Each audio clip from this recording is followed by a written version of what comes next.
All right, so I'm gonna try to aim this as best I can, but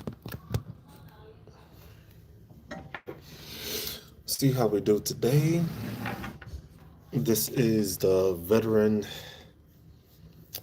disability Q&A. We will try to. Oh, I gotta make sure I put the chat up. Well, I can see the chat through here, so it shouldn't be too much of an issue visualizing this.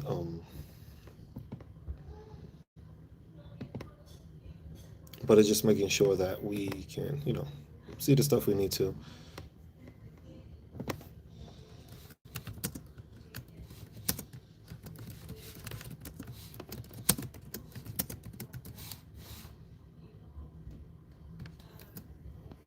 I'm just trying to set it up because it's a lot more difficult.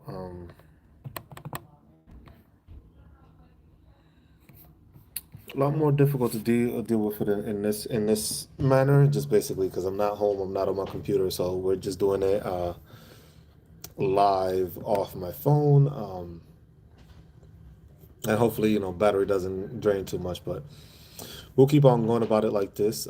Just if anybody has questions or anything of the sort.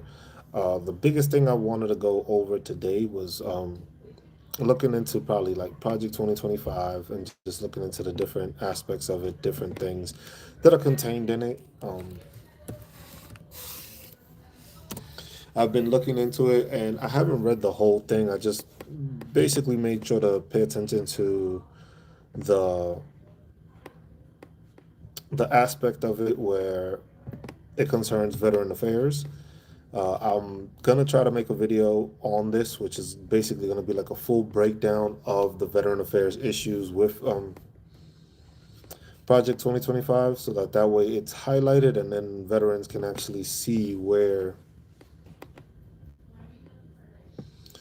these issues are, where it's non-standing, where it's currently going, so that people can see it that way. Because I think the issue at hand here is that not everybody is paying attention to it. And a lot of people are saying that it is a agent. What is it? Agenda. I call it Agent 47, like Hitman. He be dressing like that too, so that's why I find it funny. But they're saying it's like Agenda 47, and the thing is, I've been trying to find information on this Agenda 47, and the thing is when you go to the site, it's nothing but videos and short-term effects and just like talking about it. So it's just like it's kind of hard to pay attention to the Project 2025 and Agenda 47 at the same time because both of them, they one of them is more in detail and gives you references, gives you information as to what it wants to do and how it's going to do it. It gives you like the personnel changes, the budget changes, and stuff like that. And then you have issues with Agenda 47, where it's just like videos of him talking, I guess, and then there's no like laid out plan. So it's just like it's difficult for me to agree with certain veterans because certain veterans are saying like, oh, this is what's gonna happen. This is what's being mentioned. Oh, Agenda 47 says this, but the thing is just literally a. It's like somebody putting a note on it. It's just a simple note saying, oh yeah, this is what I plan to do, but there's no substance behind it. So it's just like people are going off of, oh, I'm being told this, and it's just like I don't know if people fail to realize that there's a lot said by politicians, not only Donald Trump, it's said by all politicians. It's like, oh yeah, I'm gonna do this, but they don't actually have a laid out plan as to how they're gonna accomplish these things. So that's one of the main things I've noticed is just like that isn't a it's not a well versed, well spoken out policy agenda. It is an agenda 47, which is for him becoming president, but it's just like, hey, I'm going to remove this, I'm going to do that. I was looking at a couple of the agendas yesterday, and it was just like dealing with the European front or dealing with Ukraine and the aspect that Ukraine is going to pay back and do that. It's like, look, we've heard this plenty of times before where, like I said, the biggest issue was with the border wall being stated that, hey, the border wall is going to be fixed, it's going to be created, and it's going to be paid by Mexico. Lo and behold, us as taxpayers have been paying it. So the same thing is just like anything that being said that is just like another country is going to pay for, there's a stipulation to that, and that's what people don't understand. The same thing with tariffs. Tariffs on any side of whatever country, whatever administration, and they're trying to impose tariffs.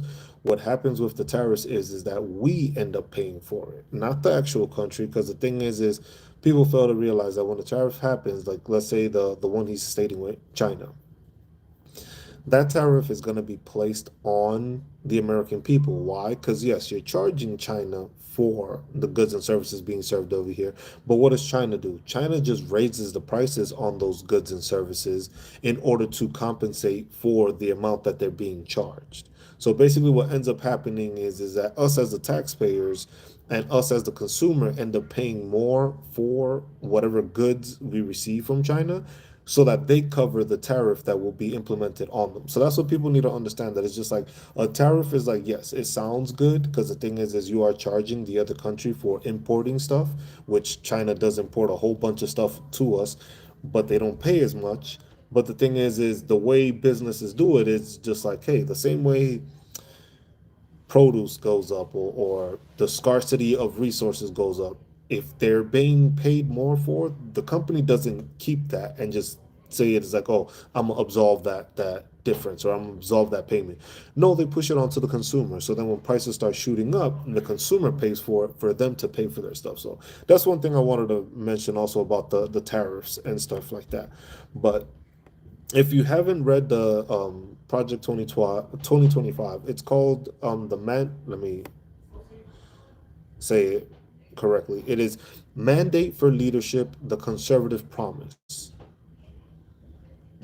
So it's just called the Mandate for Leadership: The Conservative Promise, but people refer it as Project 2025 because it has 2025 on there, but it is actually called the Mandate for Leadership: The Conservative Promise. So if somebody looks that up and they look up Project 2025, that is what they will see because that is the actual name of the documentation, and it's not Project 2025. That is just a nickname that is being given to it so that people see it that way. So that's one thing people need to understand also. And then at the bottom, it'll say Project 2025 Presidential Transition Project. And this was published in 2023. It was edited by Paul Dans and Stephen Groves. So as you go through the table of contents, there's different sections that it goes over. Taking reins of the government is section 1.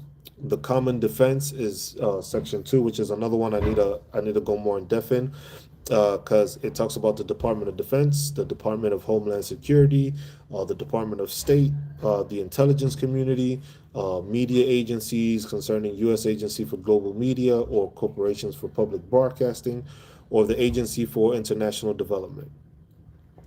Then it goes into general welfare, Department of Agriculture, Education, Energy Protection Agencies, the EPA, Health and Human Services, all that stuff. And then within that section, that's when it gets into the general warfare, gets into the Department of Veteran Affairs. So the Department of Veteran Affairs is located it starts on page 641 of the document, and it runs to like about page 655. Wish I was at home because then I'd be able to like actually show this better. But let's get to page 641.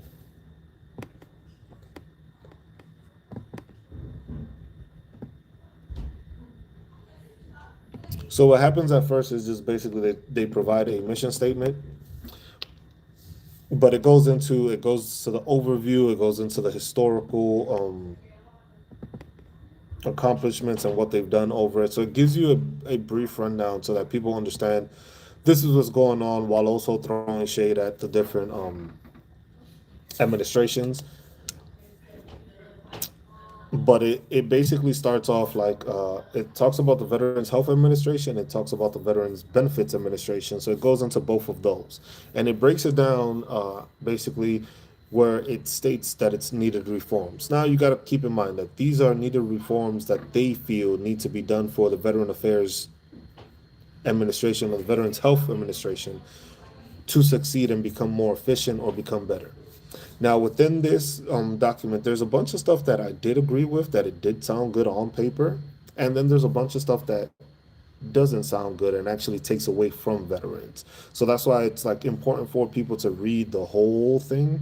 Because if somebody just points out certain things, it's just like, yeah, certain things in this document make sense that it would make changes that would actually benefit veterans, but at the same time, those benefits are being brought about because they're taking away benefits from another location. So it's not like these benefits are just being implemented to just assist and take care of veterans. It's a lot of it that is just like, hey, it's just being deducted from one side to add to another. So it's not like everything is being built up or everything is becoming more efficient.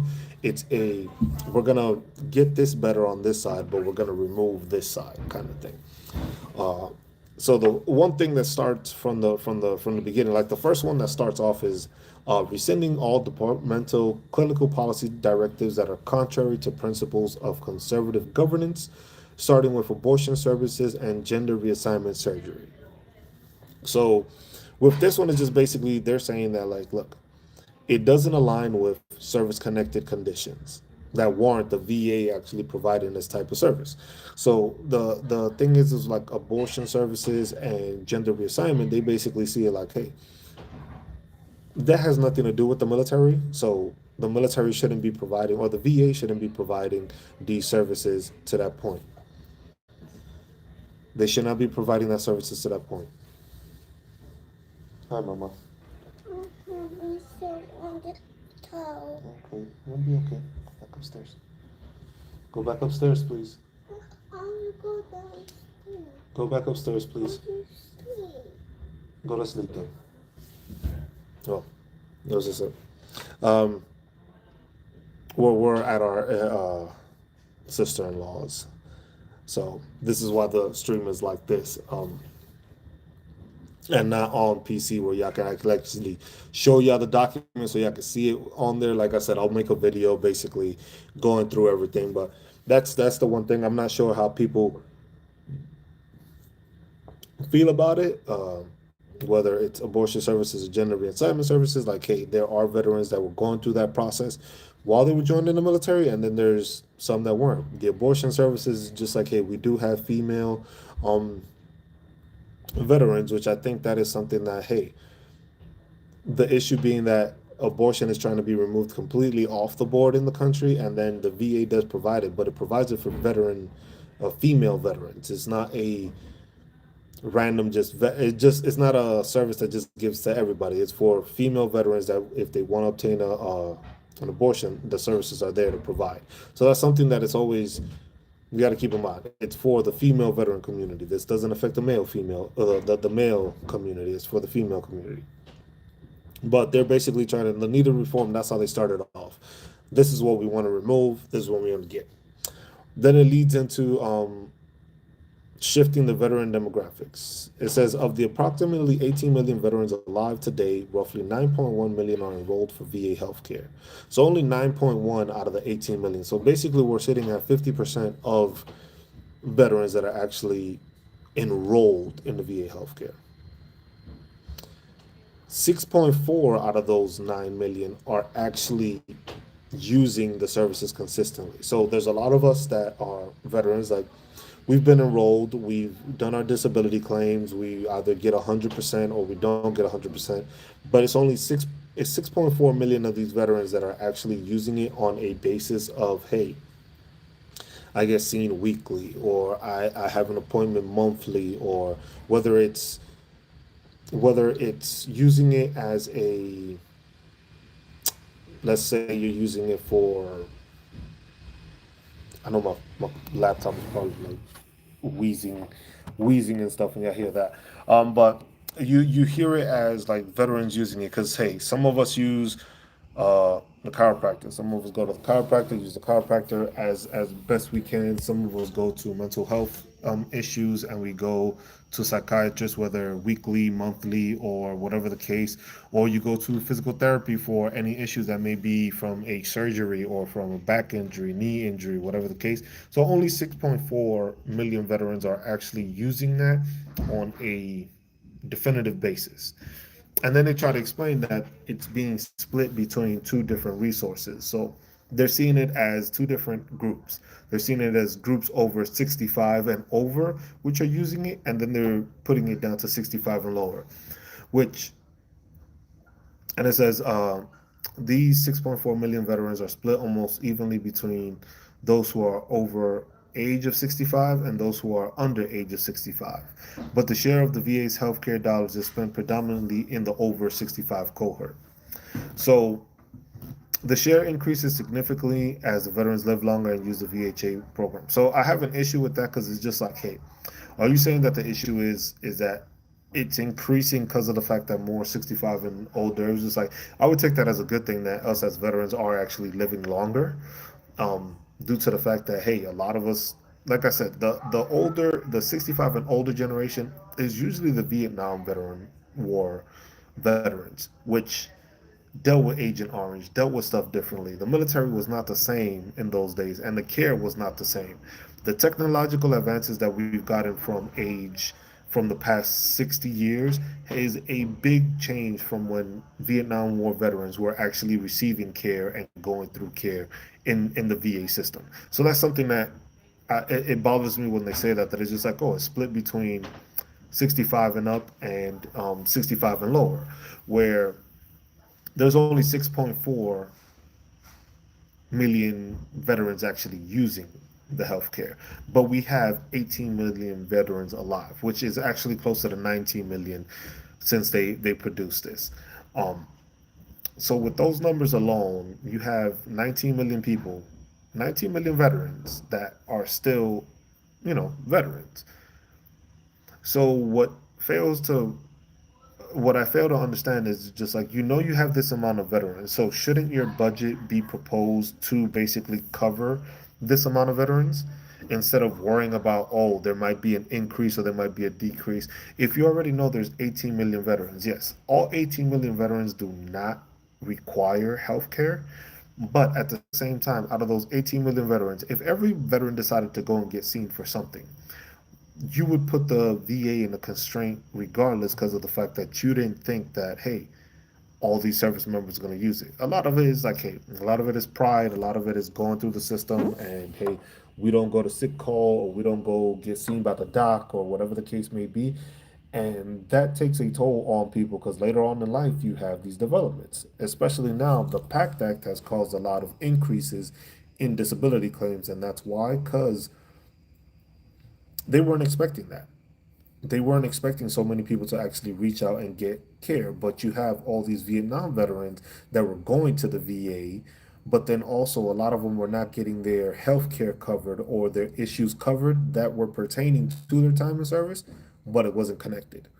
And that leads me to another part with the Project 2025. That's, as you continue reading, we'll keep on going. But it also states that a lot of veterans don't understand that the Project 2025 will remove a lot of secondary conditions.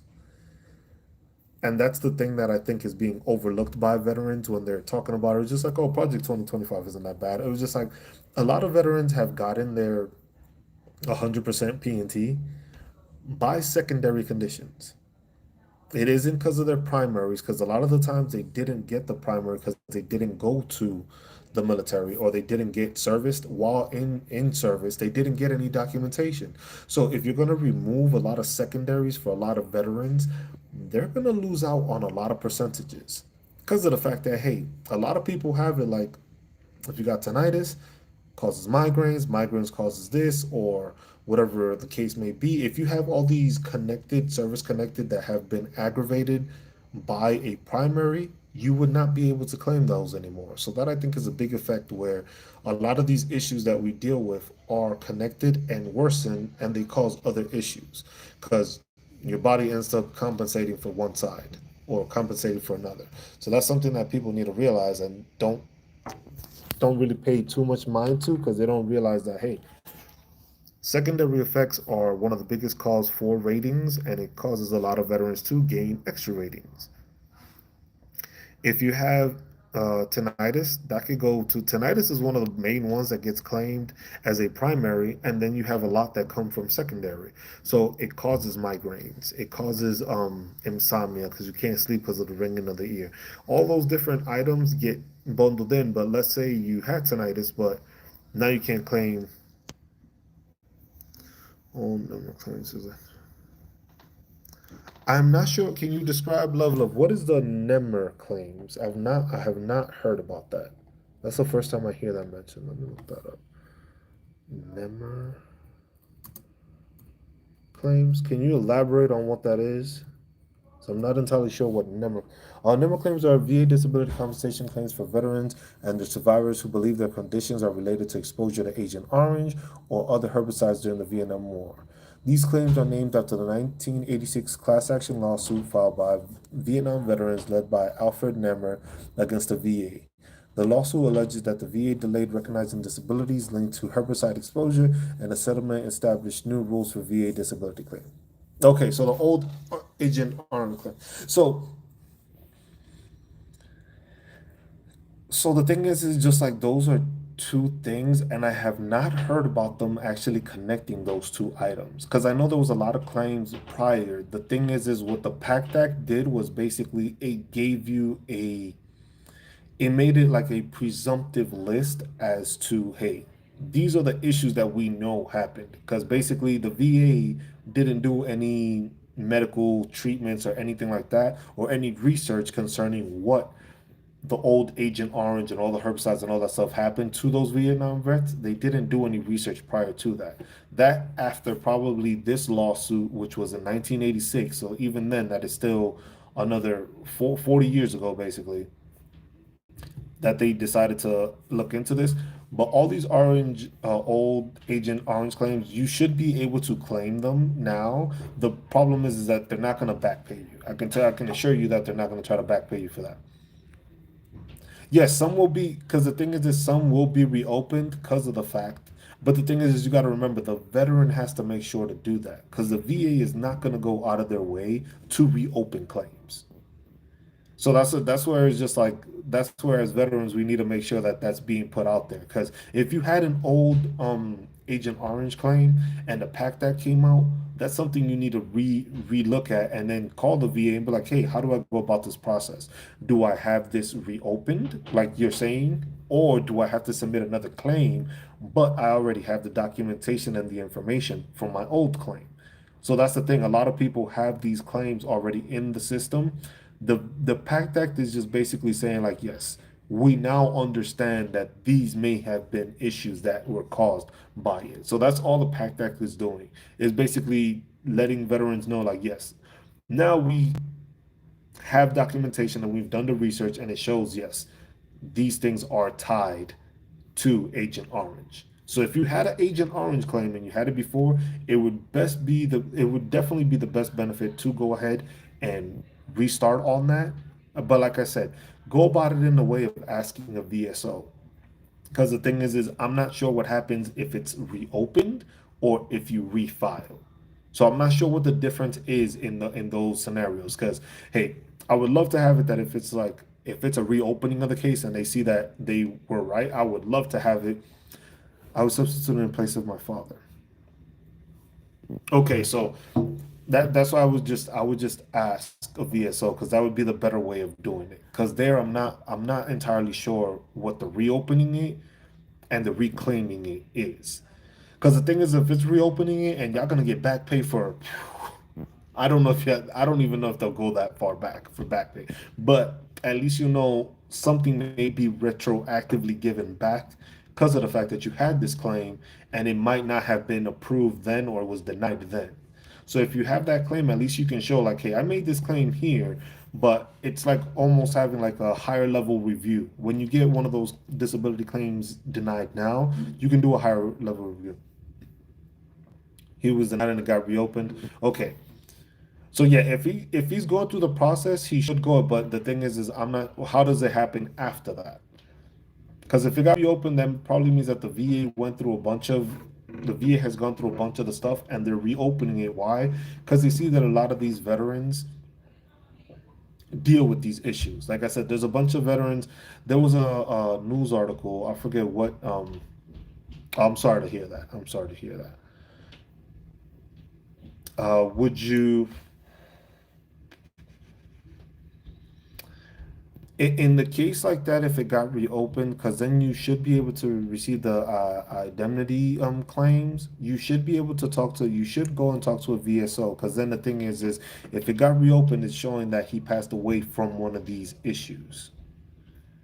So if you're the son, I would, like I said, make sure to go talk to a VSO and make those statements. Let them know, like, hey, my father claimed this before he passed. Now the thing is if he passed because of one of those issues, then you can receive the IDC indemnity compensation basically for you being the son, you being a dependent, you being a survivor. You can get those claims, and then that also spreads out into different things because certain states have it. Depending on where you're at, you get other exemptions from that, whether it's property tax or schooling and stuff like that. So I would definitely make sure to go ask a VSO and see what the process is going forward. Yes, DIC, there we go.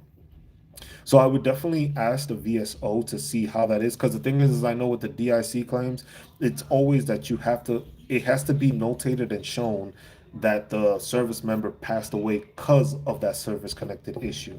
Now the fact that your father's was denied, but it got reopened, now that opens up a whole new set of parameters for the disability claim, because of the fact that now, hey, he was denied before, but it's showing like, hey, he does have that.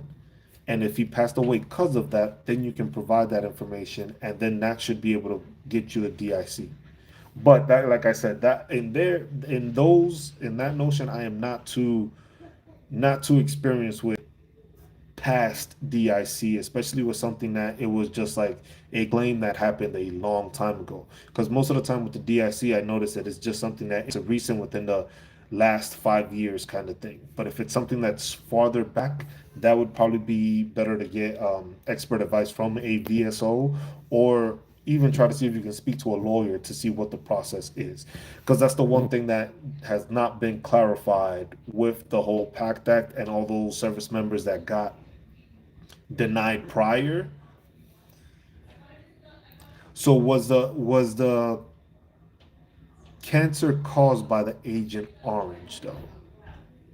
That is the thing that's where it's just like if it's connecting it, yes. So then that's something you need to go with the you need to have that documentation while you're filing for the DIC. You file for that information and you have that documentation showing like, hey, this was caused by this. Now that the claim has been reopened, that's what you're gonna have to use, and that you would definitely need to have a VSO for to allow you to connect and get that information to do it. That's gonna be the main thing. You're gonna have to get you have the documentation, but you're gonna have to connect it so that that way the VSO can actually look up those claims. Because I don't know if you have access to those claims or that documentation, but I know a VSO should be able to pull up that information. So you having your information with the autopsy report, and then a VSO being able to pull up the documentation of his claim, you should be able to combine that to work on getting the DIC. Because now with the PACT Act, it shows that, hey, this is something that was caused. Now, if this is one of the cancers that he got and he passed away from, you have the autopsy showing that, and then you have the VSO which can file, or if it's refile for it, like, hey, this is what happened, this is the report, this is the information, and it ties into it. So that's why I say in that scenario, your best case is to reach out to a VSO or even a VA lawyer to try to see what that process is. Because I haven't heard too many people um, dealing with that issue. But the thing is since the case was reopened, it's basically showing that the VA understands that, hey, this person may have passed away because of that, and that might have been one of the issues. But the thing is, like I said, it's dealing with the VA, so it's not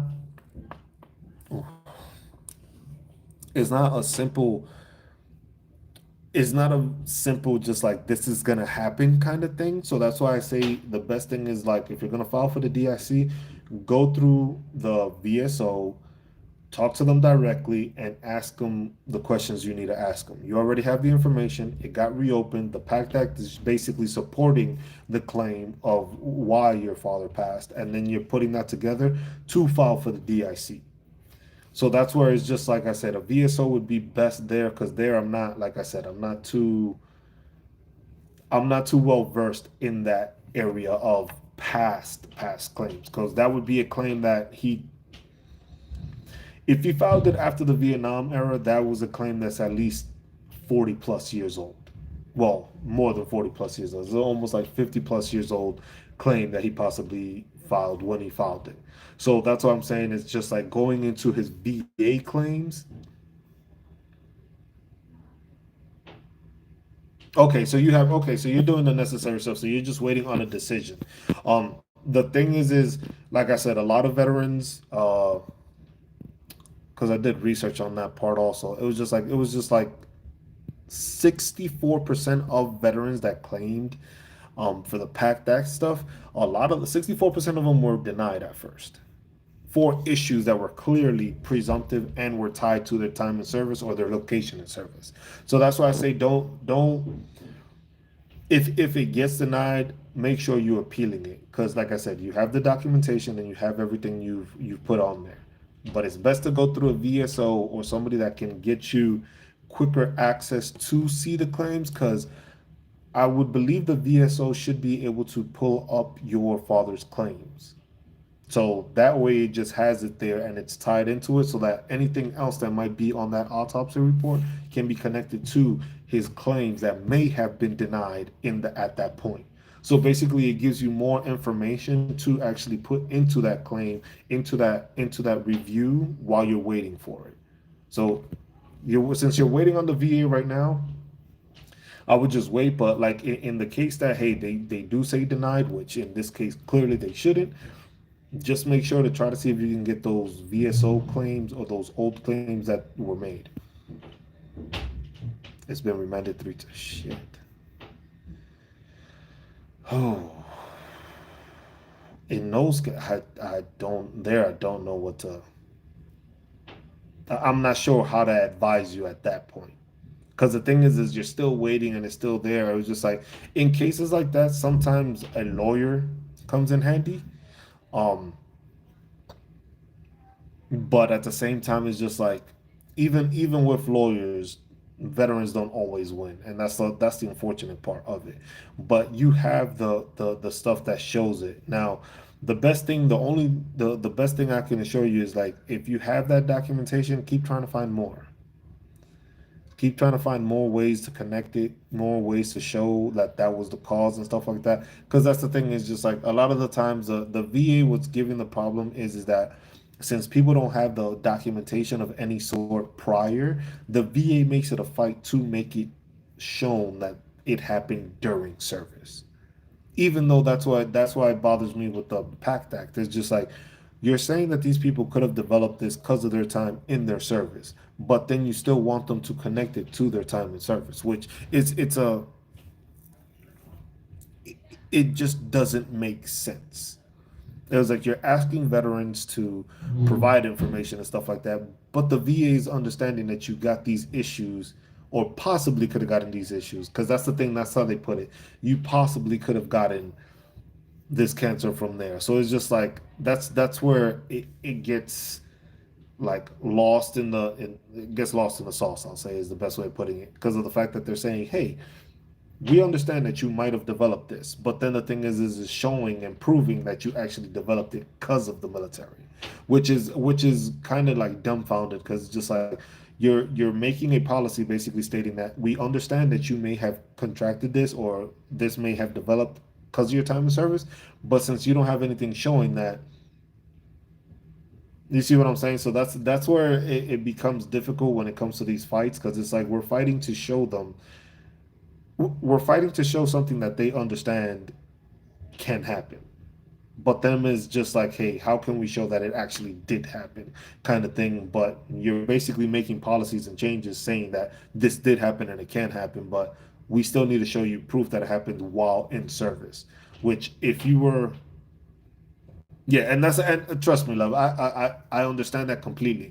because that's most of the time when it comes to with us veterans trying to fight for something, it's like they try to make it difficult because, like I said, in your case, it might be a huge back pay issue that they are trying to like avoid.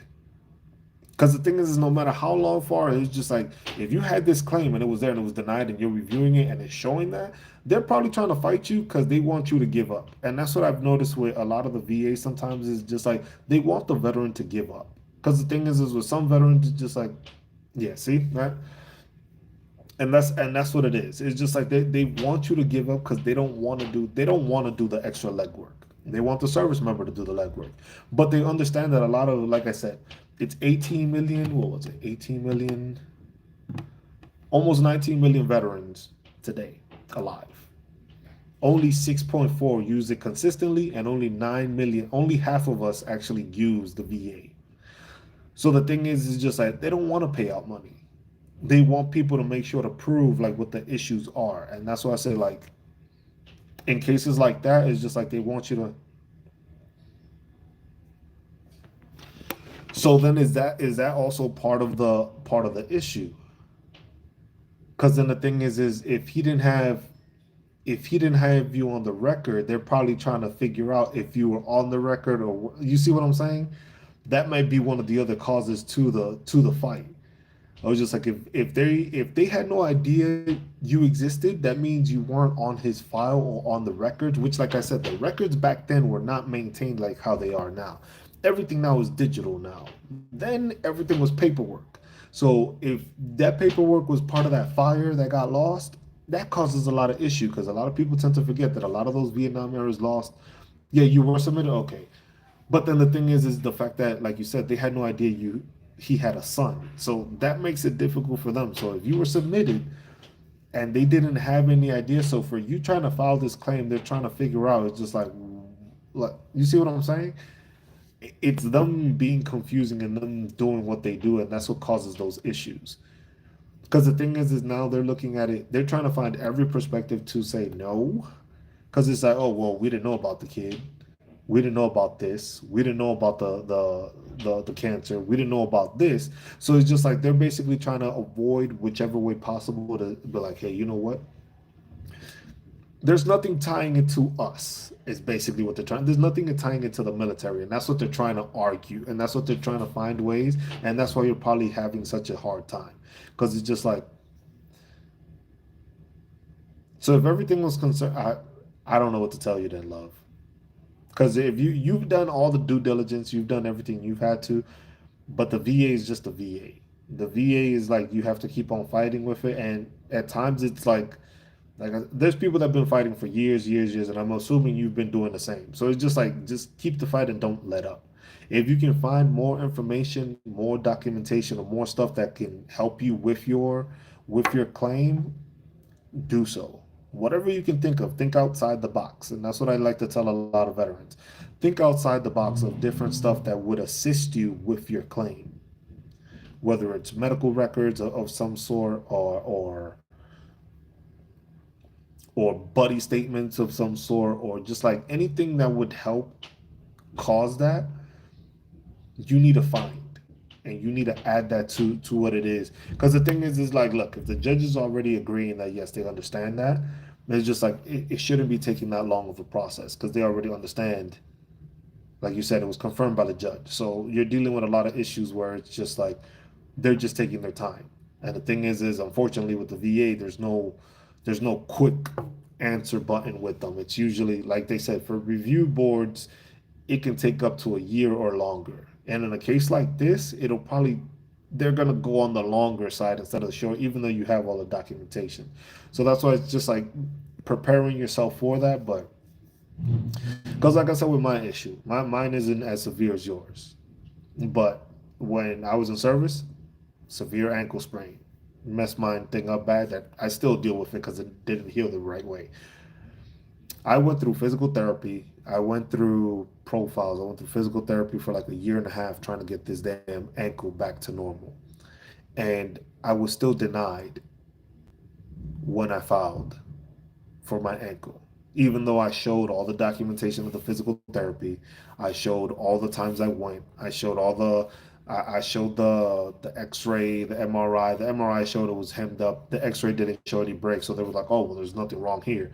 But they still denied me, even though I had 18 months worth of physical therapy through the military, through everything, and they still denied me. So that's why I say it's just like for everyone, the fight is different, which is unfortunate and it sucks. But the thing is, that as veterans, we have to continue the fight because the thing is they just expect you to just give up, and that's what a lot of, I don't like I said, there's 9 million veterans that use the VA. Only 6 million of those actually use it consistently. So that means to tell me that probably out of those 3 million in between, a lot of those probably filed for stuff and they got an answer and they were like, you know what? I'll leave it at that. Because there's a bunch of service members, you can ask a bunch of veterans now of all the claims that they got denied. And then you can see the amount of people that is just like, okay, you denied them, but they have none.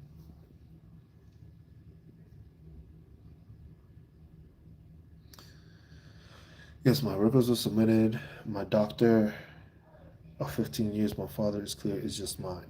So they, hmm, there I don't know. So they're trying to verify your issues? Is that what they're trying to do? So they're trying to clarify your issues, not his. So his is good. They're just trying to clarify your issues, and that's what's holding it back. Like I said, just if you have okay. So you have all your stuff. Just keep fighting it. Keep doing it. That's that's the best thing I could tell you. Just keep on doing the fight, making the fight. Because the thing is, like I said, there's times that they try to say you had a claim or an issue, and nothing came from it. Why? Because some people would have gave up. In your case, you're not giving up, and that's why I said just keep on fighting it. You'll get your way. It sucks that you have to wait this long, and it sucks that you have to deal with the issue. But that's how basically the VA wants to work it.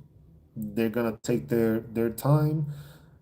They're dealing with all these other issues. They're dealing with other claims. But the thing is, just like certain things is just like when it comes to it, I think it should go as a priority for veterans as like, hey, this is what's going on. This is the issues ongoing with this person, but it's farther back.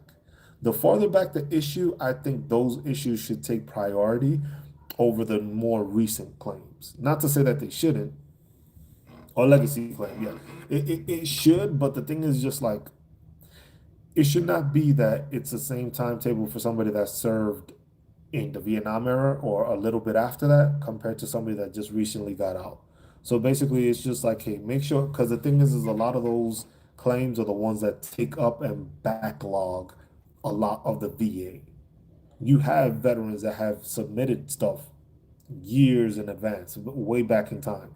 But the thing is so instead of making sure that that claim gets taken care of, what do? They receive a new review claim. So it's just like they put yours set aside. Oh, we received a new one, and then they start looking at it. It was just like if it's a claim that's farther back, those should get priority because they were veterans first before the others were. At least that's my way of thinking about it. It was just like yeah, and that's the thing. The thing is that's why I also have a problem with the VA because the thing is a lot of the stuff is like they're waiting for. Because look, think about it like this.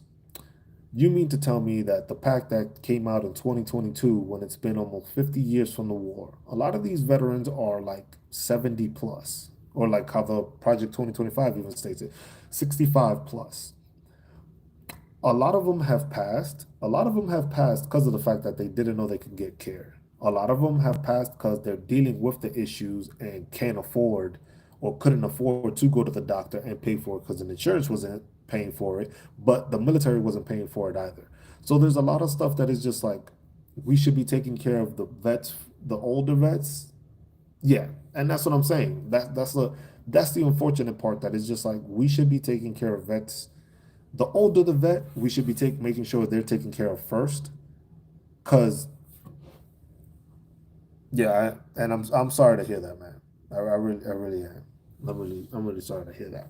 Cause it's just like it tends to happen like that a lot. That is just like a lot of claims are taken care of on a we just got this shit action instead of like, damn, this has been there for some time. Because like I said, I'm not entirely sure why review boards take as long as they do. Because there's certain veterans that have been fighting.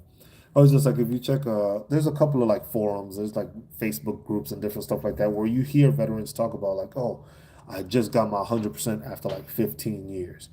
There should be no reason why a veteran should be dealing with the VA for 15 years to get their claims and their stuff corrected. It shouldn't it shouldn't be that long. There's no I don't understand any plausible answer that has a veteran doing it. Now, let's say if they're filing a claim every other year for something new or something like that, I understand that. But at the same time, you have veterans that have filed for a long time that have been dealing with a review board or something like that, and the process takes like 1, 2, 3 years. Because, like you said, yours got remanded 3 times, so that means you've probably been waiting at least 3 years because they waited for that year period, got close to it, and then decided, you know what, we're gonna do it again. Oh, he had a pull. He had a. That's why. That's why I say, well, you've probably already gotten the VSO and gotten that. If I were you, I would try to see if you can obtain those documents. I don't know how that works to see if a dependent can get that information or those documents, but I would try to see if you can pull all that stuff. Like literally everything you can find on your dad, find all of it. Pull all that information and just have it and then just go through it and see what you can find through there that can assist you with dealing with this damn review thing. Because like I said, it makes no sense. It makes no sense that the Vietnam era veterans are dealing with stuff and have to wait on Operation EIF, OIF, whatever you want to, whatever initials you want to throw on the damn thing, Enduring Freedom, and all these different things. It's just like you are just now getting out. You're gonna have issues, but oh, you had it. Okay, yeah, I don't love. The best thing I say is just like keep fighting the fight, man. Because that's the best I could tell you. Keep fighting the fight. Because the thing is they're trying to wait it out and see what you decide to like. They're waiting for you to just decide, you know what, I'm tired of fighting this. I don't want to do this no more. And that's what it is. And unfortunately, that's what we deal with the VA. And it's like under any administration, it's been the same thing. So people like to say that, oh, under Trump it was good, under Obama it was good. It was just like we've had this situation with every administration where its veterans are still trying to get their benefits and their disability ratings no matter what. So it's like I said, I've had a couple of lives just talking about that. I just find it interesting that people try to blame it on the administration, where it's just like it's the failure of the VA to actually take care of veterans because there's way too many veterans that have been waiting way too long to try to get something successfully completed. And like I said, there's veterans that have the documentation, have all the stuff done, and they still get denied. Like in your case, you have the documentation, you have everything there. You have it. Why is it taking so long? In my case, it took me a review to get my thing for my ankle when clearly it showed there, and then they were just like, "Oh no, there's nothing. You don't have too many issues now." I was just like, "Yeah, I don't have to put a cast on my foot every single day, but yeah, it's times that it gives out. I can't run, I can't play basketball the same way. Or just like for a person that used to love playing basketball, I can't play basketball no more. But y'all don't care about that. Y'all just care. Y'all just want to see it like my ankle is just like perpendicular to my damn leg or something, and then you'll be like, oh yeah, that's pretty bad. And then y'all still gonna give me like 10% for it. So it's just like, you see what I'm saying? Like it's just interesting to see how people go through the process and are still dealing with issues that are plainly and visibly, there. The other issue I know I see is, like I said, when I was talking about like the secondary effects when it comes to people. Those secondary effects is what gets a lot of people their ratings, but like with the proposed or the wanting policy changes that they want to make, those secondary claims are going to be thrown out the window. So that's going to hurt a lot of veterans. And it's just like I said, the other thing that they're trying to do is also for like retirees. Retirees are not allowed, or they don't want retirees to collect their pension and also collect their disability claims. So they want it to be that if you do your 20 years, if you serve this country for 20 years and you are receiving a retirement pension, they want you to subtract whatever your disability payment is from your retirement pension, and that's what you earn. Which is, like I said, it's crazy things that these policies and stuff are trying to put in, but at the same time, it's like it's not taking care of the veteran any faster. It was just like if you're reducing, because it's their way of seeing it is just like they want to reduce the amount they pay. The issue I have with that is just like, hey, when anybody like the feeling I have is like, okay, when everybody joins the military, you are basically afforded 100% P&T. And people will argue about that with me and just be like, no, you're not afforded that. There's nowhere that says that. And it was just like, if you think about it in an outside perspective, not the way they want you to, but if you think about it like this, if they know people are going to join the military, they know that there's a possibility of each person getting paid 100%. Why? Because not everybody gets injured. They know not everybody's going to do it, but you mean to tell me y'all don't realize that everybody can be paid 100%? Everybody's going to go through issues. Not everybody deals with the same issues. Some people just get 10, 20%. Some people get 100%. But at the same time, you don't budget that into your budget. So that's like a mismanagement already of the VA. So basically, if you know that much can be spent or could be needed, but you're not budgeting for it, that's a problem. Because then the thing is like you have all these issues where it comes to one other thing when it comes to like these review boards and stuff like that, right? Like how you're dealing with. You see how they have the money to contract or basically contractors to do C&P exams, right? Why is it that they can't do the same thing for high level reviews?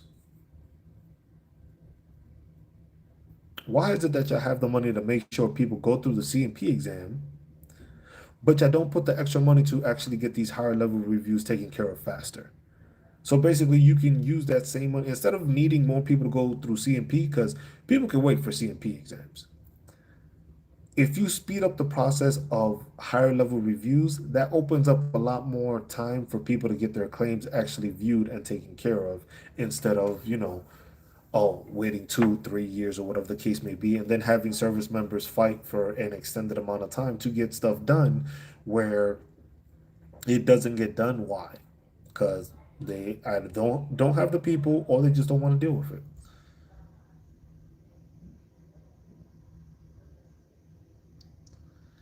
Oh, see, okay.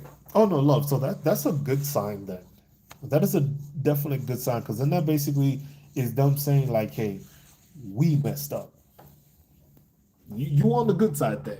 You just gotta wait for them to decide how badly they messed up. That's where you're at right now.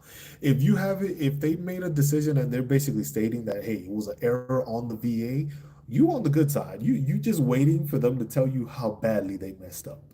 Because that most well, I'm not gonna say for sure, but most of the time when that happens, when the VA is basically acknowledging and letting you know, like, hey, we messed your stuff up, they usually fix it. Usually. But in your case, that's what it is. They know they messed up. So now it's just like, how badly did we mess up? How far back did we mess up? Because that's 2019, but the issues you're dealing with go farther back than that. You see what I'm saying? So it was just like your first remand was in 2019, but that means you claimed it way before then. Surprisingly, they can't make a decision even though it was an error that they know. You see what I'm saying? Like, but that's what I'm saying. Your first remand was in 2019. So that means you filed it before that. So you see what they're trying to say? Now they're trying to figure out just like how badly did we mess up and how far back did we mess up? And how much are we going to have to back pay in this issue? That's what they're probably deliberating over, but it's just like it takes way too long for them to figure those things out. And that's why I say it's just like a review like that shouldn't be too long, especially like you should have like a special committee just for those. The VA error committee. The VA fucked up. We should make sure that these are the claims that get taken care of first. Yeah, and that's what it is. It's just like that. So that's where they're just like, how far back did we jack this up? And they're trying to just figure that out. But like I said, it's just like a process that takes too long because nothing gets identified right away, nothing gets taken care of right away. It's just issues that are happening, but they just say, "Oh, we need more time." It's just like, you've had time. Oh, just like, I need to either get more judges, hire more people to actually go through these claims and do it, so that it speeds up the process. Because the thing is just like I said, if you have the money to contract people to do CMP exams, that means you have the money to contract judges to do these higher level reviews. Maybe not the same pricing, but hey, if you can add a couple more higher level review judges or whoever it is that does those reviews, if you can contract people to just be like, look, man, I need you to take care of this amount and I'll pay you this amount, you got the money for it. Because like I said, the ones when I did my CMP exams, like, but I did get out the military overseas though also, but that was contracted. So you paying somebody to do that. The same way here in the States, when I had to get my ankle reevaluated for the high level review, it was a different, I didn't even see the same person in my own town. So that's why I was just like, so you paid somebody in one part of town to to look at me the first time. Then you paid somebody else on the other side of town to pay me for the thing. But you mean to tell me you didn't have money to have somebody actually review this in the correct manner? You see what I'm saying? Like that's the issues where the VA needs to improve.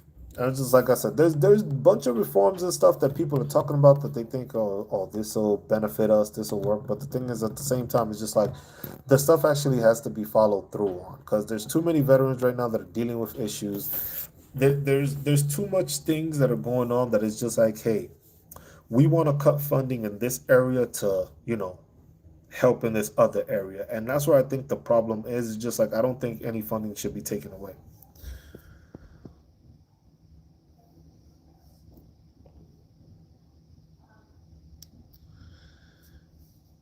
What? Shrek 5?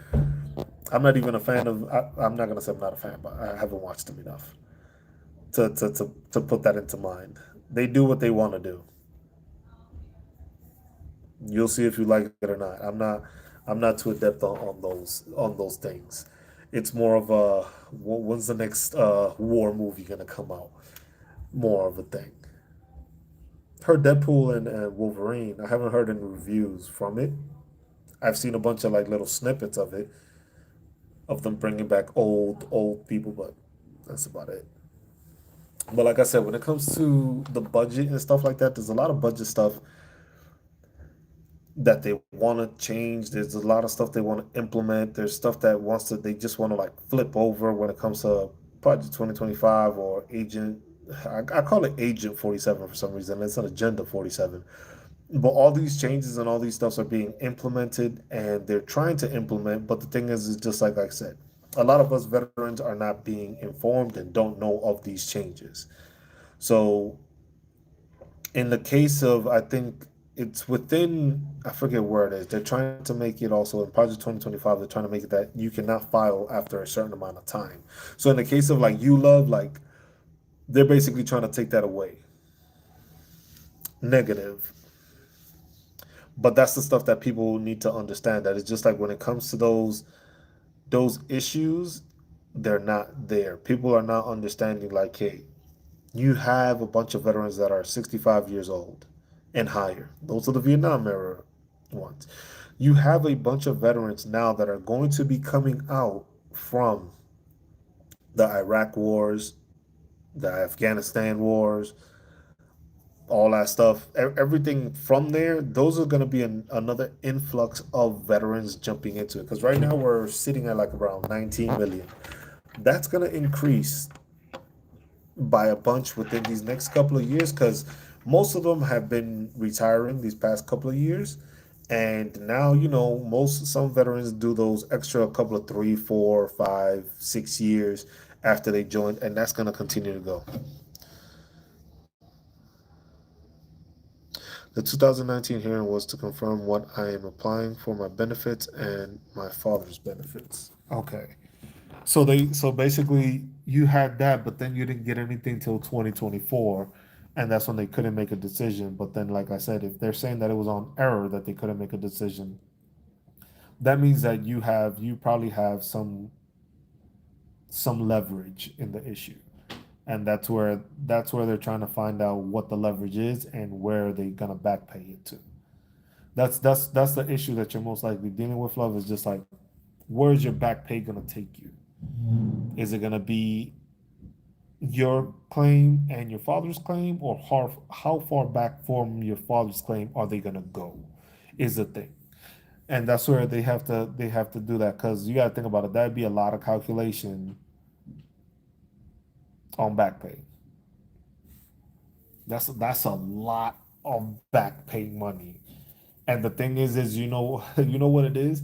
It's probably also that whatever judge is handling it couldn't make a decision because he probably saw like, damn, this dude is about to get a lot of money, and I am not about to be the judge that says he's getting all this money. That can also be a possibility, because the VA doesn't want to pay people out like that.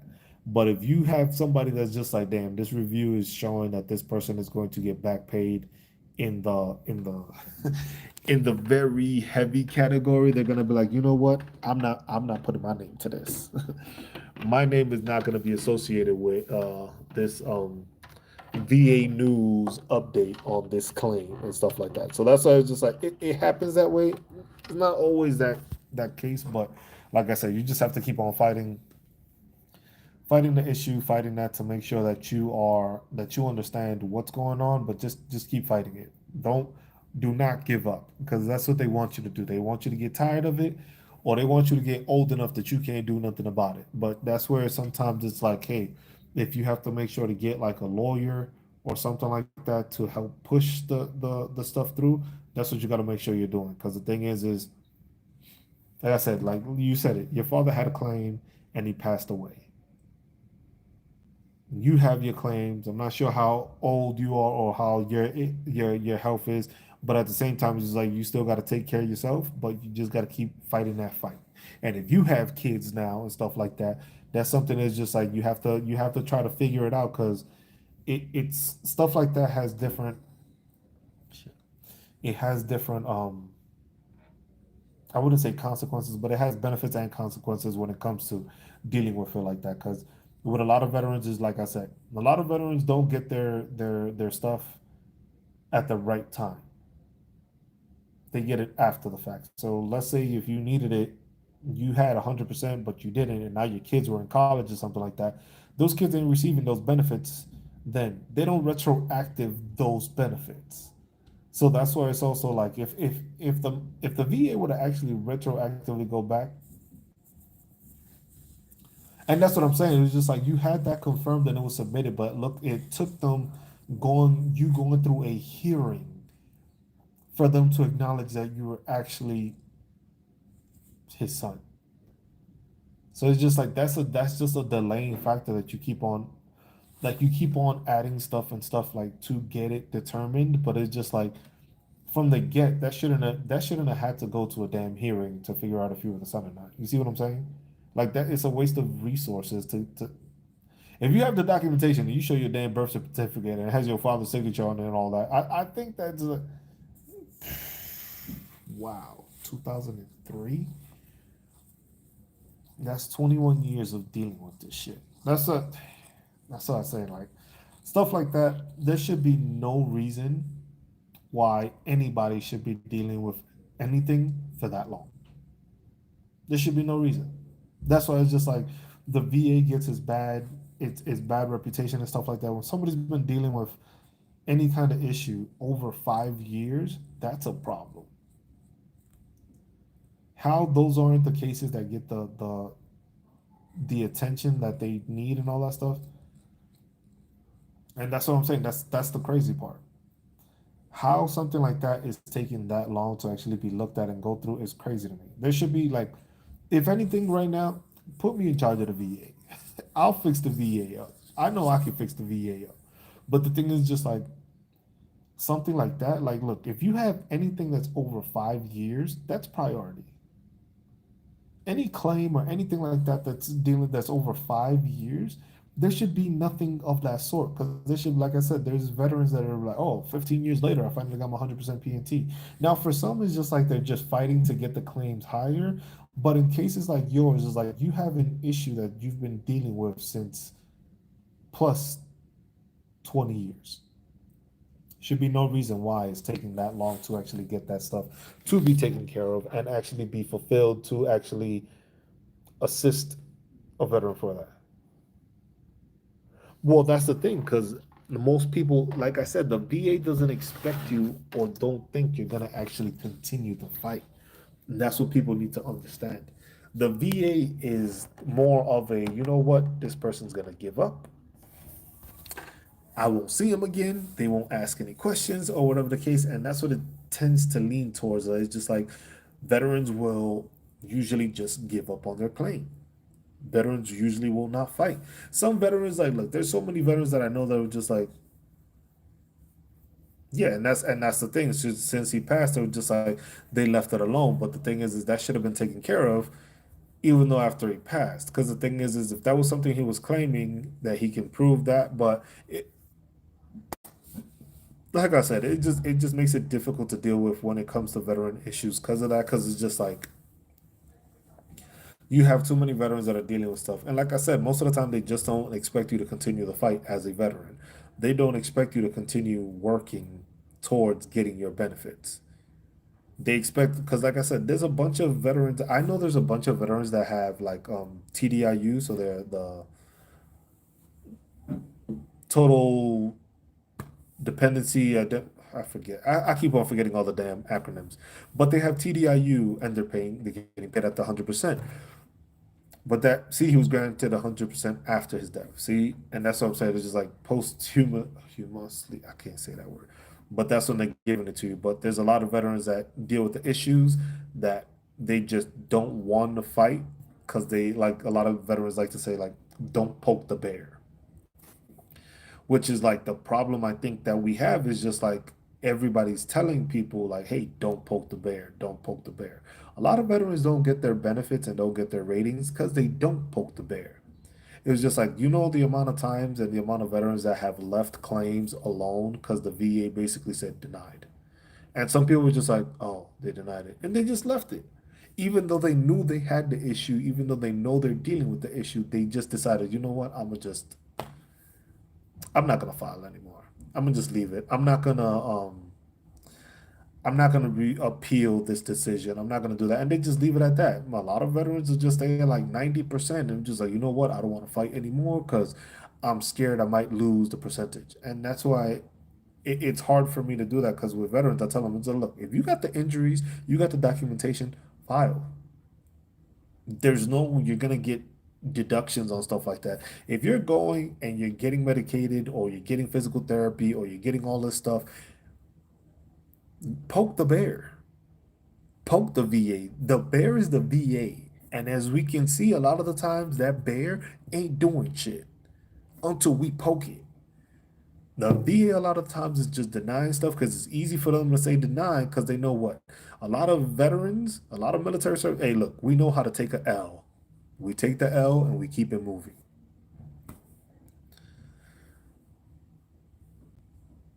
And but that's the thing. It's just like a lot of veterans don't understand it. It's just like a lot of veterans are just used to taking that L. They take that loss and it's just like, you know what? I lost this one. And we just keep it moving. Instead of, you know what? I'm not going to take this L because I know I have an injury. I know I messed up my ankle. So I'm going to fight because I know my ankle still bothers me and it hurts. Same way when people get denied back issues, shoulder issues, um, migraines, headaches, stuff like whatever the case may be, people will start fighting it. But the thing is the VA will be like, well, you don't got it. And some people will be like, you know what? It doesn't bother me that bad. And some people just give up on the notion. Whereas it was just like, look, I got tinnitus. I'm gonna fight because I have tinnitus. Can't prove that I have tinnitus, but I have tinnitus. If it's causing me headaches and stuff like that, if I end up getting medication and I'm now being taken care of for migraines, then you should make that claim. But a lot of people just be like, you know what, I'll just deal with it. It's not gonna like see what I'm saying. So that's why it's just like you have to make sure that you are continuing the fight with the VA because the VA is not going to fight for you, and the VA is not going to continue to do things for you. Hold on, give me a second. The VA is not going to file stuff for you, and that's what a lot of veterans don't understand. The VA is not going to file an appeal for you. The VA can be clearly wrong. If they put denied and they saw that they were wrong, they are not going to go out of their way to make sure just like, hey, we messed up.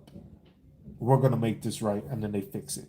And that's what a lot of veterans don't understand. So it's just like that's why if you have something and you have an issue, you have to make sure you're filing a claim no matter what the issue is.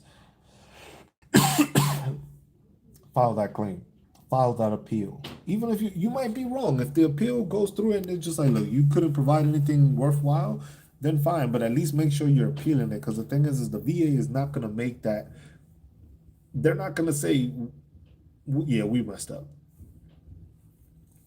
But like I said, there are certain instances where like the CMP examiners will assist you and will put stuff in your claims. Like mine, when I did the ankle stuff, my ankles messed up. She saw it was ankle and I explained what else I was dealing with. It was just like, well, your ankle being messed up and all that is causing you to have shin splints also.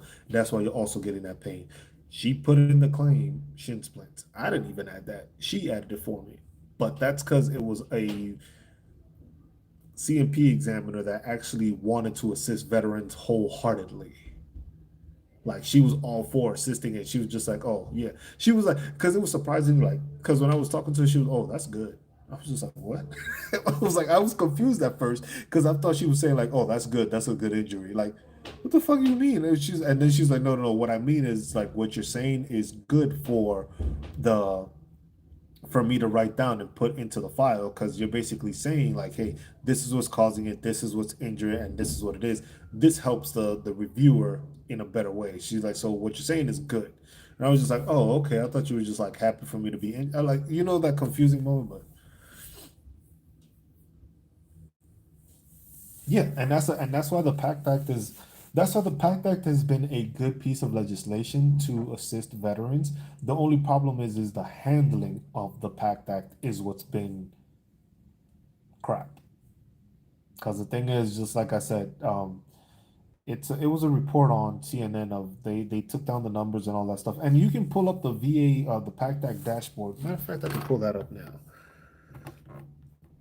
because they have it the VA dashboard, and it'll basically tell you what it is. You can check it. They have a bi-weekly issue that they had, and then they had a thing. Yeah, look, trust me. The thing is like, look, nobody, when it comes to the VA or something like that, or shit, any institution of the fact, if it's gonna be a large amount of money being paid back or has to be reimbursed to somebody, nobody wants their name attached to that. Cause then they're known as like, oh, you were the guy. You were the one that approved that thing this massive back pay. Cause then the thing is it shows precedence now with your claim. That's what people don't realize also. It's a very bureaucratic crap. Because the thing is like, look, if your judge decides to say yes, you are getting back pay for this issue and stuff like that, that means now any other veteran that has the same issue you do and is fighting the same issue you are should be rewarded the same way. See what I'm saying? But you see what I'm saying in that way? It's just like you having that precedence now. Now you set precedence for all these other veterans that are dealing with the same issue you are with their parent passing away because of it and you going up over it. So now you are you're the start of it. Now, anybody else that has that same issue can look into your file or gonna reach out to you or gonna find out information. It's just like, hey, I heard about this person that got back paid because of this, and that. Now you're that person, and now that judge started it, and then from there, that's how the floodgates open with the VA. The VA doesn't want that. Like I said, the VA doesn't want to make sure people are getting paid. Because if that was the case, everybody would be getting approved, and as soon as you shown what was wrong with you, you would get approved, and you wouldn't have to appeal anything because it was taken care of the first time the right way. But in your case, You having that approved and you showing that, that means any other surviving dependents or spouses can put up that same fight you are. It should not take as long, but at the same time, now they have the ammunition like, hey, Love did this. He got that. He went through the same process. I filed the same thing and stuff like that. I should be getting compensated the same way. You start presidents that they don't want. So that's why I say it's just like keep fighting that fight, and it's just like it's just gonna keep on increasing. The longer it takes them to answer, the longer it take, the worse it is for them, basically. But at the same time, it's just like it looks like they're trying to avoid getting it because that's gonna be a large amount of money coming your way. Now, if you successfully get it, which you should, that means any other surviving dependent that went through this issue that dealt with a parent that passed away because of Agent Orange or anything that falls under the PACT Act, they're gonna follow up on that now because that's gonna be publicized. You're gonna be on the news, maybe even if it's not on the news or somewhere, you're gonna be on some forum or something, and that's gonna spread like wildfire. Shit, I'ma spread it like wildfire. Let you come back onto this channel and tell me, hey man, it got approved, this and that. Man, I'm making a video just for you. Tell you that much. I'm making a video just for you. And I'm gonna just make sure that shit gets publicized so that any other veteran that's dealing with this issue will see this, and it's just like, boom. This is what happened with so and so. This is what's going on. If you have this issue, file this way, and that's it. And then from there, it's just like because that's the only way we take care of other veterans. Because the thing is like if you go through this issue and you're gonna be successful and nobody else knows about it, that takes away from all those other veterans that are dealing with this same issue and didn't get nowhere. Those veterans that decided, you know what, I'm gonna give up. I'm not gonna fight this. The VA is not gonna prove it. You're that person that can be like, look, you keep fighting the fight. The VA knows they're wrong. You keep fighting the fight and you'll win. And then when other veterans see that, it was just like, okay, I can use this as an example. And that's why I try to, it's just like, that's what, like I said, this is why I do these on Sundays. Because it's just like, not every veteran deals with the same issue. Everybody has their own experience. But the thing is if everybody can learn from the same experience, that benefits all veterans, not just that one veteran. Because like I said, it sucks that you have to go through all this to experience it. But the thing is you are going to be able to assist so many other veterans in this same position because you will show that precedence. And once that's there, like I said, that video is going to be on full blast. I'll put a promote on everything. And then people are just watching. It's like, oh damn, I'm dealing with the same issue. Or with a lot of the cases is a lot of veterans don't even know they can do what you're doing. And that's what a lot of people don't realize. Like a lot of what you're doing right now, you know how many dependents, how many spouses surviving don't know that they can do what you're doing.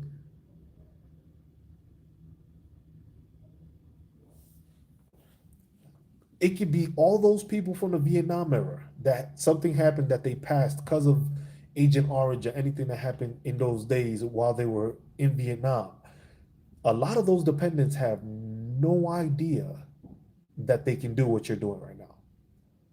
And that's why I say it's important to have these and have these conversations because the thing is it educates so many people because like I said, the amount of veterans right now that have surviving spouses or dependents that don't know the fight you're going through and haven't even known or don't even recognize the fact that they can actually do something about it is probably in the thousands. There's probably thousands of veterans surviving dependents and stuff that have no idea what you are dealing with and what you are going through and what you dealt with to get to the point you are. They have no clue. So that alone is something that can benefit so many veterans because of that. Because and like I said, it sets that precedence of like, hey, you had an issue with the VA, you are surviving dependent, you're trying to get through this, you're trying to get through that, you're trying to get this done. And now it shows it happens, and now another veteran can see it. It's just like, damn, I didn't know I can file for DIC um, for my parent that passed away because of toxic exposure. I didn't know that. Let me look into it. And then that process starts for them. So that's why it's just like it's good to have these, and I'll probably try to see if I can like take a snippet of this video of like this conversation right here, just like hey, to educate people like hey, if you are a veteran from or if you are a surviving dependent or a surviving spouse from a Vietnam era veteran that might have passed away from this time period, you can be entitled to compensation. I was just like, you have to go through the motions of getting your documentation, getting your the parents' documentation, your documentation, showing what happens, going through the claims, filing for it, and showing that the person passed away because of this. Now, is it going to be a hurtful process? Yes, because you're going to bring up a bunch of stuff.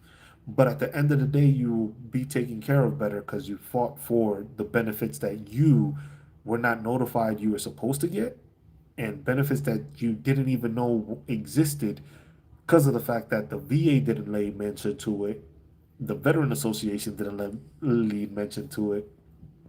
It's crazy to me because sometimes all these veteran nonprofit organizations don't make effort or make videos to let people know because it's just like look, the BFW and American Legion, a lot of the people that are in those organizations right now are those veterans from Vietnam and stuff like that. So if you're not educating those dependents or educating those veterans on like hey, when you pass, if you pass because of this, your kids will be taken care of or your kids will receive like stuff like that. That's stuff that we lose and a lot of veterans kids don't get advantage or take advantage of because they don't hear that information, they don't gather that information to be like, you know what, I didn't know I can apply for this. Shit, there's certain veterans that don't know about the benefits they receive at this juncture in their disability time. Last week, I spoke to a veteran that had been 100% PNT for 15 years. He didn't know that there was the DEA, the Chapter 35. He didn't know that his kids can get a stipend while they're in college. A lot of people don't know about that. There's so many things that do, but when it comes to claims like this is something that I think affects a lot of it affects a lot more veterans because of the fact that it's the Vietnam era veterans, and a lot of those veterans have passed away. Shit, I talked to a veteran, he's like 80 something, and this dude can barely walk sometimes and stuff like that. And it's just like, hey, if something happens to you because of your time in the military, you got to go and file. Like, dude is hard headed as hell though, but it's just like you have to make sure you're taking care of that because it takes care of your family going forward. If you can take care of your dependents and your spouse, and you can at least give them something for the sacrifices you made, that goes a long way. And a lot of people don't understand that. And that's why I tell people, hey, you got to keep fighting that fight when it comes to the VA because a lot of things happen. Shit happens randomly, unexpectedly, without knowing. And it's just like you have to make sure that you know what's going on in those instances so you can teach people. But like I said, in your case, that's something to teach veterans. Like, hey, if you are Vietnam era dependent or spouse and your parent passed, you can file for DIC and you just got to make sure you have the documentation showing that it's because of whatever happened, whether it's PACT Act or whatever happened, and use it that way and fight the fight. Because the thing is, it's not going to be a simple fight. Like I said, the VA doesn't want to acknowledge like, damn, we owe this guy money. They ain't gonna say yes. They're not gonna plainly admit, like, you know what, this guy's gonna get some back pay. I'm not signing off on this. I'll let so and so sign off. I'll let whoever else it is sign off on it. Because probably most of the time is like if that judge presided on the issue already, he's not gonna be able to preside on it again. So he's not gonna go back. So he knows he wiped his hands clean. It was just like I ain't dealing with this. I'm not gonna be the one to sign off on this because, like I said, that's gonna be something that probably there's a lot of veterans probably that are dealing with this issue that don't know about it, and they're in the same issue as you, but they're still fighting for it because they haven't explained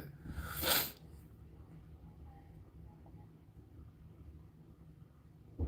The child has to approve being disabled during childhood and help for self-support before 18. Okay, that's good to know. I did not. So that's part of the, and then you have to prove. Okay, yeah. See, because stuff like that, you can't look up. There's no way like the VA.gov site has so much information, but the information does not have. Oh, you will have that same judge. Okay, I see. I didn't know that. I thought they would just like preside over, and since there was an error found, they would find another judge to oversee the thing. So I wasn't sure about that. But see, like information like this is just something that you're not going to find in the VA.gov. The VA.gov website gives you plain information. It gives you like that broad, generalized information that doesn't go in depth on the issues and doesn't show you and tell you, like, hey, this is what's happening. This is what you need to deal with. This is the other stuff that happens that you may need and stuff like that. That doesn't come from the VA. The VA it refuses at times, it seems like, to give you the in detail information, and it'll give you the general information like, oh, if you want to file for DIC, this is what you got to file. That's it. They don't tell you the in-depth stuff, and that's where we have the issues where people get denied or it gets disapproved because the VA doesn't provide you the in-depth details of what needs to happen. They just give you the, oh, okay, that's good then, because then he's gonna be the one. That's gonna be the name that signs off on it.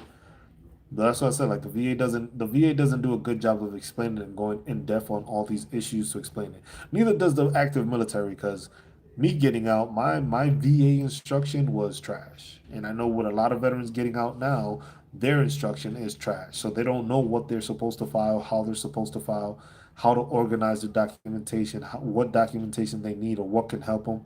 That doesn't get taught. So a lot of the times it's the VA and the military setting us up for failure as veterans from the get.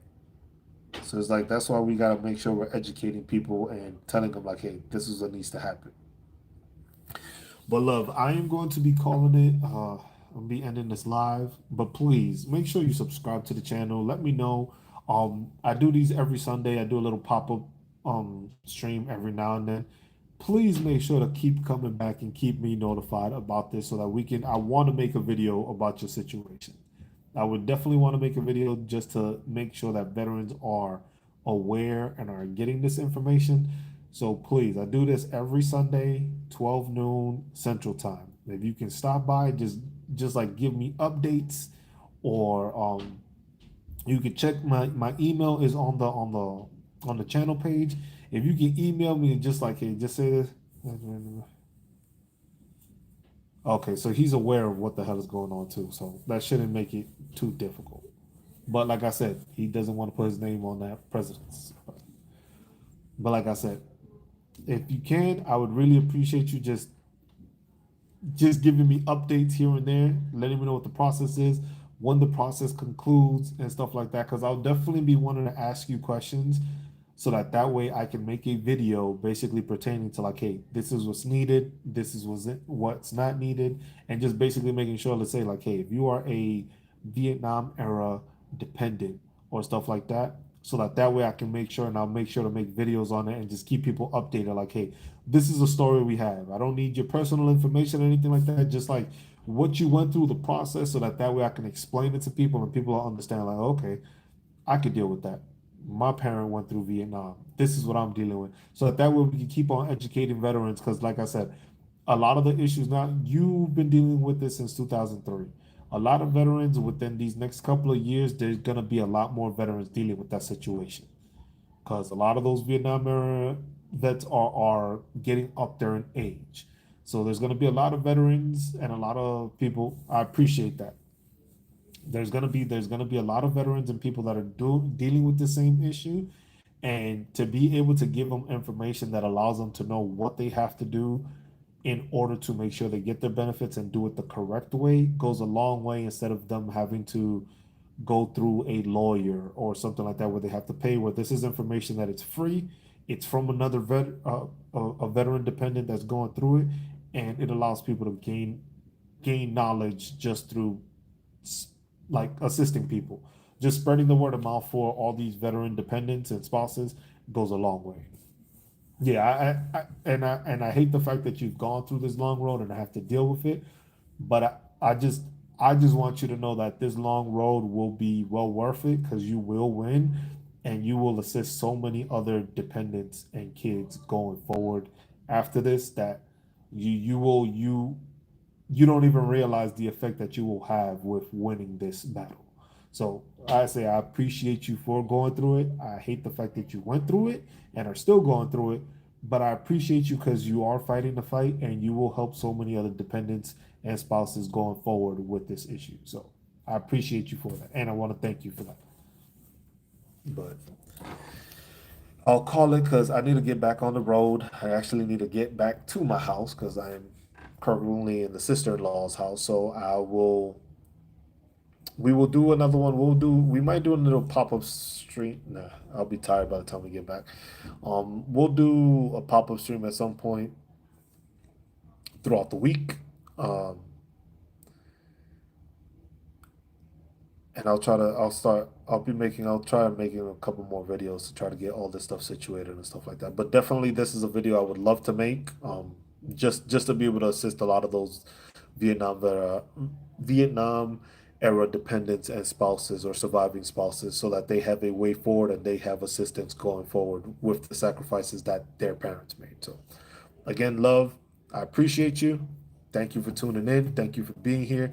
Thank you for explaining and speaking on your experience, which educated me a lot and it helped me learn a lot. And I hope anybody that stopped in and tuned in was listening to it, they learned a lot from it. I'll try to make, like I said, I'll try to make like a little snippet of this video where we had that conversation to help them. And again, thank you. Like I always say, be good to one another, take care of one another, look out for one another, love one another, and stay marvelous. Just Cruz signing out. Love, appreciate you, and we'll be in touch. We'll be in touch. You take care.